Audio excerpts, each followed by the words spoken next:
बिस्मिल्लाहिर्रहमानिर्रहीम। अस्सलाम वालेकुम जी। उम्मीद है कि सब खैरियत से होंगे। अल्लाह का शुक्र है जी, अल्हम्दुलिल्लाह हम भी बिल्कुल ठीक ठाक हैं। और अचार का मौसम जी तकरीबन गुजरा ही जा रहा है। इस वक्त बहुत अच्छे तरीके से अचार डाल रहा है। जिन मेरी बहनों ने अचार नहीं डाला वो अपना अपना अचार डाल लें जी। और रेसिपी हम आपसे शेयर कर रहे हैं, पूरी देखिएगा इंशाल्लाह।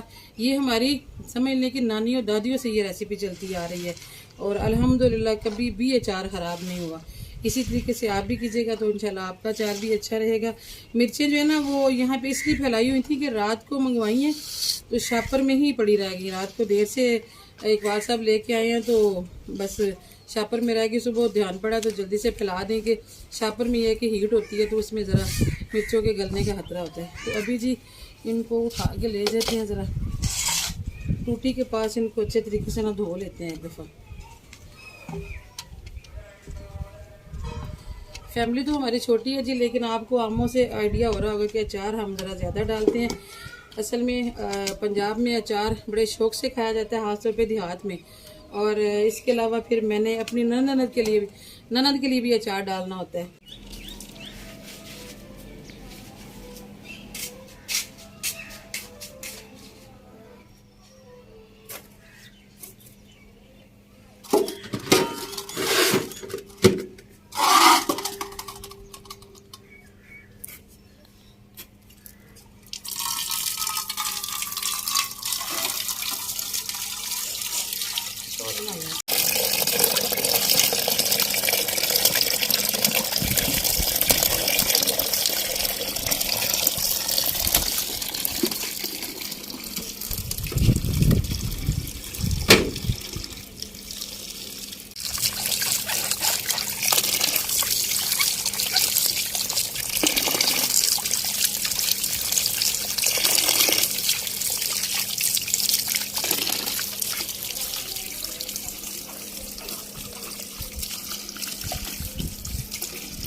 ये कुछ आम कटे हुए हैं जी, ये इकबाल साहब ने ना चेक किए थे कटवा के कि अंदर से पीले तो नहीं हुए हुए।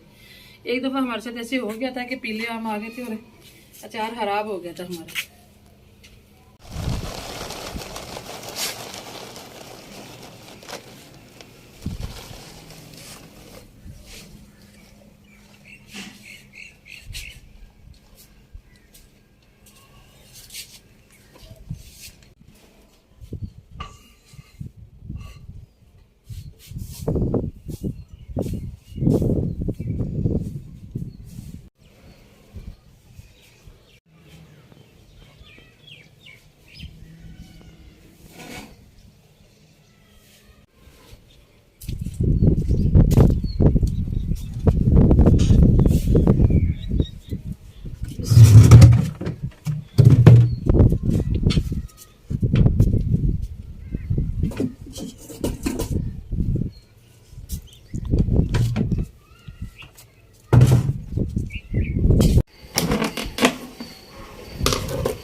अचार में जी किसी किस्म की नमी नहीं रहनी चाहिए, तो अचार कभी भी ख़राब नहीं होता। और इसीलिए मैं जो ना तसल्ली कर रही हूँ। वैसे तो हवा से हल्की हल्की धूप भी किसी वक्त हो जाती है, अच्छे खासे सूख गए आम, लेकिन फिर भी मैंने कहा ये ना नीचे वाली साइड से ना थोड़े बहुत गीले हों, तो मैं तसल्ली कर रही हूँ कि इनको अच्छी तरीके से ना खुश्क कर दूँ।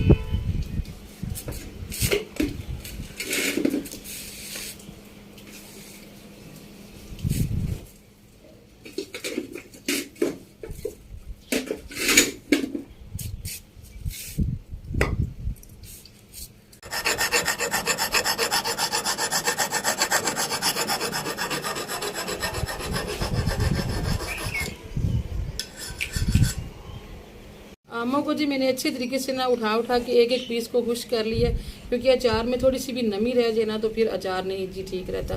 तो अभी मैं मिर्चों को भी आप देख रहे हैं कि एक एक मिर्च करके जो है ना वो साफ़ कर रही हूँ। हालांकि मैंने जब हवा में डाले हैं किसी वक्त हल्की फुल्की धूप भी आई है, लेकिन फिर भी मैंने कहा तसल्ली कर लेनी चाहिए। और जो मिर्चें थोड़ी बहुत कहीं से नरम लग रही है ना वो मैं अलग कर रही हूँ।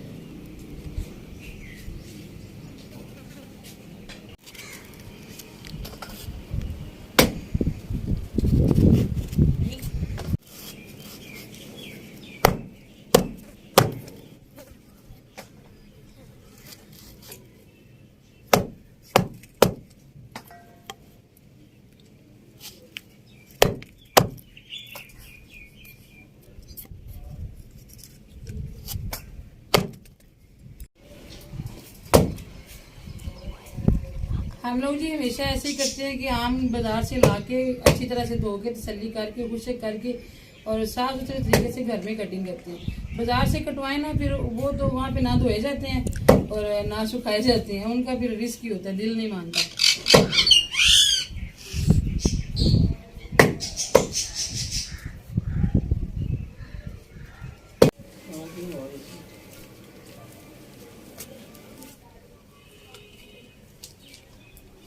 चलिए जी, सारी चीज़ों की कटिंग कर ली है और आमों को काटने के बाद भी अंदर से जो गुठलियां ना वो मैंने लोन का कपड़ा लेकर अच्छे तरीके से उनको साफ कर लिया है। और ये अलग इसलिए रखे हैं जी थोड़े से, क्योंकि ये थोड़े से ना अंदर से पीले पीले निकले हैं, तो मैंने इनको अलग रख लिया। इनका मैं बाद में कुछ करूंगी जो वो आपको दिखाऊंगी इंशाल्लाह। ये जो सही वाले थे वो मैंने अलग कर लिए। तो अभी यहाँ पे ये मसाले हैं जिसमें सौंफ है, मेथरे हैं और कलौंजी है, नमक है और हल्दी। सादे से अचार के मसाले होते हैं जी, चंद एक मसालों से इतना अच्छा अचार तैयार हो जाता है और पूरे साल भर की ये हांडी बन जाती है। बिस्मिल्लाह।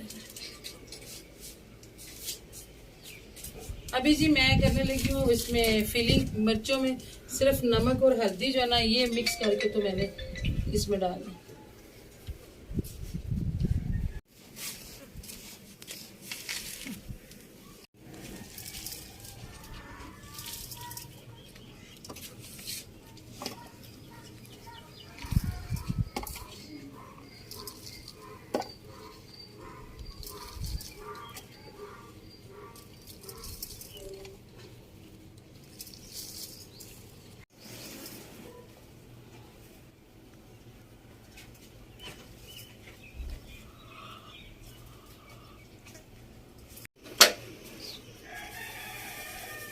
जो नमक और हल्दी बचा था जी उसमें मैंने और नमक डाल लिया है और यहाँ पे मैं शामिल करने लगी हूँ जी मिर्च, सौंफ और कलौंजी इसी नमक और हल्दी के अंदर, और हल्दी भी इसमें शामिल करूँगी। इसमें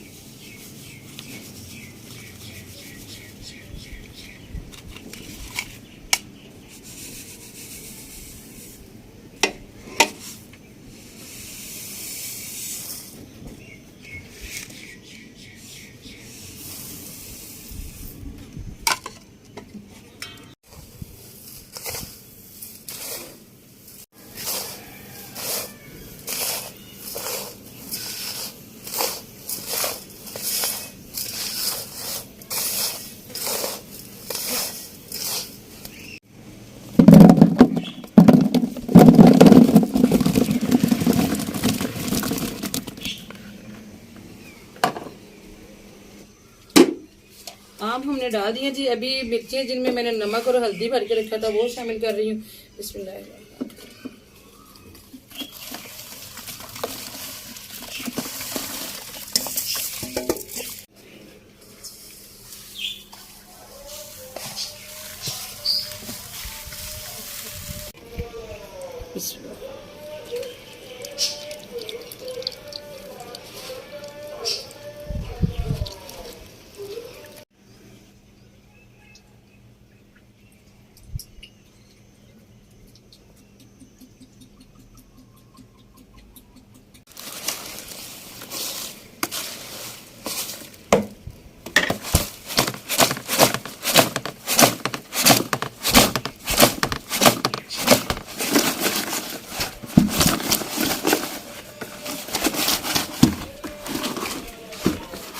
इस टाइम पे ऐसे लगता है कि जैसे ना तेल कम है, लेकिन ये कि कल तक जो है ना वो तेल ऊपर आ जाएगा इंशाल्लाह। तेल हमने ना तकरीबन 2-2.25 किलो एक बार सब लेके आए थे, वो सारा डाल दिया। ये वाले जो आम है ना ये हमारे तकरीबन 4 किलो रह गए। 1 किलो हरी मिर्चें हैं, क्योंकि कुछ आम जो है ना वो थोड़े से गले हुए थे, वो मैंने अलग किए हुए हैं। उनका मैं अभी क्या हाल करने वाले ये मैं अभी आपको बताती हूँ। और 3-4 आम बहुत ही पके हुए थे, लाए हम 7 किलो थे, जिसमें से ये 4 किलो आम जो है ना वो हमने इसमें डाले हैं। और अभी जो है इस बाल्टी में हमने अचार अलग करना है। वो मैंने आपको स्टार्ट में बताया कि मैं अपनी नंद के लिए अचार डालती होती हूँ, तो मैंने कहा उसका हम ना अभी से अलग करके डाल देते हैं। पिछली दफ़ा ऐसे हुआ था कि मैंने कहा चलो जब आएगी तो इसी में से दे देंगे, लेकिन फिर उसके हिस्से में थोड़ा गया था ज़रा। शायद उस दिन कोई रीज़न और बना था कि हमारे पास ना डब्बा कम था, छोटा था, तो मैंने आज बाल्टी अलग से निकाल दी है। मैंने कहा भाई हम उसकी अमानत करके ना अलग रख देते हैं।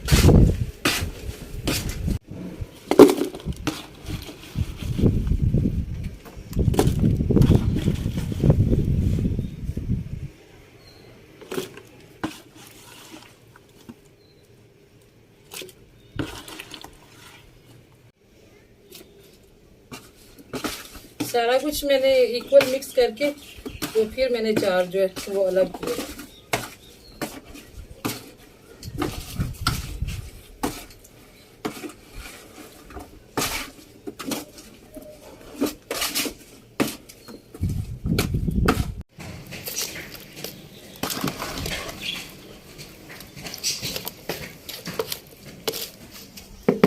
अच्छा जी, ये जो आम थोड़े से पीले पीले निकले ना, इतने ज्यादा तो नहीं है, लेकिन मैं ना थोड़ी सी डरी हुई हूँ। एक दफा थोड़े से पीले आमों का अचार डाल लिया था तो वो अचार हमारा खराब हो गया था, इसलिए जो है ना मैं रिस्क नहीं लेती। इनको मैंने सोचा कि अलग डाल लेती हूँ। और जो मैंने स्टार्ट में अपना निकाला ना तेल अपनी बाल्टी में से, पुराना वाला पिछले साल का, तो वो जो है मैं इसके अंदर डाल दूंगी। उसमें मसाले भी हैं, नमक भी है, तो थोड़े से ताज़े मसाले और थोड़ा सा नमक भी जो है ना वो ताज़ा इसके अंदर डाल दूंगी।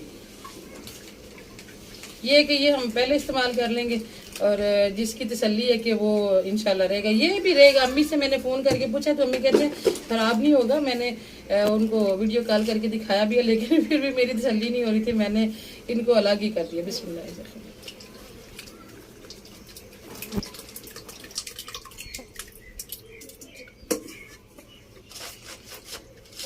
चलें जी, अल्हम्दुलिल्लाह 3 बाल्टियाँ अचार की तैयार हो गई हैं। शुक्र है अल्लाह पाक का, बड़ी टेंशन सी बनी हुई थी मुझे कि अचार हमारा नहीं डला अभी तक। और अल्हम्दुलिल्लाह जी, ये बुजुर्ग कहते हैं कि ये पूरे साल की हांडी होती है। कभी अगर घर में कुछ ना पका सकें तो अचार घर में होता है तो अच्छा गुजारा हो जाता है। वैसे ये कि अचार जो हकीम है वो ये कहते हैं कि अचार एक दवाई है, इसको आप दवाई के तौर पे हर रोज अपने खाने के साथ जो है थोड़ा बहुत शामिल रखें तो इंसान बहुत सी बीमारियों से बच जाता है। और जिस तरीके से हमने अचार डाला, ये हमारा समझ लेके दादियों नानियों से चलता आ रहा है ये तरीका। और इंशाल्लाह आप भी अगर इस तरीके से अचार डालेंगे तो आपका अचार भी पूरा साल अच्छा रहेगा। आप एक बार मेरे कहने से आप मेरी रेसिपी जरूर ट्राई कीजिएगा। बहुत सादा सी है, लेकिन ये कि सफाई का खास ख्याल रखना है। और जो आम है, मिर्चें हैं, वो कहीं से जरा भी वो गली भी ना हो, ये चीज खास तौर पे देखनी है। अगर एक आम का पीस भी गला चला गया या एक मिर्च भी गली सड़ी अंदर चली गई ना, तो वो आपके पूरे अचार को खराब कर देगी। तो फिर आप ये ना कीजिएगा कि सिस्टर ने तो कहा था कि खराब नहीं होगा, हमारा तो हो गया। ये चीज आपने खास तौर पे ध्यान में रखनी है, तो इंशाल्लाह कभी भी आपका अचार खराब नहीं होगा। तो मिलेंगे इंशाल्लाह फिर किसी और अच्छे से व्लॉग में। दुआ में याद रखिएगा। और आपको मेरी रेसिपी कैसी लगी ये भी जरूर बताइएगा। अल्लाह हाफिज।